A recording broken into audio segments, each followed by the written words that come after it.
What a roller coaster ride of a day it's been at the Fringe. Started nicely with Every Day's a School Day. It wasn't a completely full room, but there was a nice number of people in, including a lovely couple called Daryl and Marie, who are from a little village called Sherrington, which is right next to my hometown. And it turns out that a colleague of Marie had told her that I was up at the Fringe and that she should come and check me out. So they booked tickets for a class act, but they just happened to be walking past the venue for Every Day's a School Day. So they came into that as well. Had a lovely time in their company. It was a good show. Onto a class act, about 20 in the room maybe. Again, a nice show. And I had 5 pre-sales for that. But for the first time ever at the Fringe, all 5 of my pre-sales had all chosen to pay the top price on their pre-booked tickets. So I did tell the audience this, and then the majority of them decided that they were going to do the same and match that payment. So that was really nice. It was a real lift for me.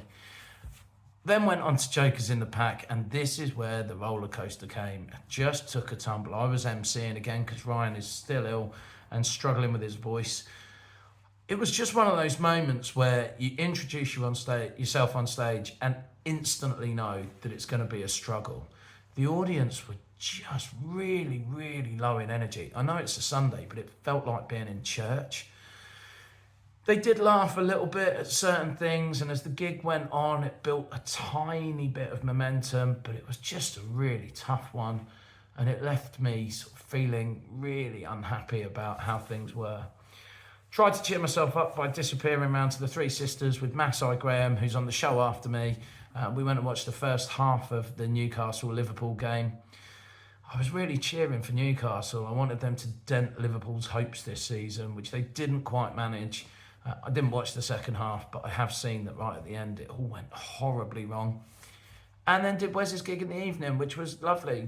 Again, not huge numbers. They had pre-sold 31 tickets, but 15 of those people didn't show up to the gig, although there were a load of walk-ins to make up for it. So we still ended up with about 40 in the room. Nice gig, went really well, and had a lovely meal with Wes afterwards and chewed the fat and talked about the Fringe. But to be honest, and I know that I've had 3 gigs today that have been absolutely lovely and just one that wasn't great, but it's just left me feeling like I'm really exhausted now. And if tomorrow was the end and I was going home tomorrow, I would absolutely take it, because I just don't know how I'm going to get through the next week finding the energy to just keep going, particularly if I have another bad gig.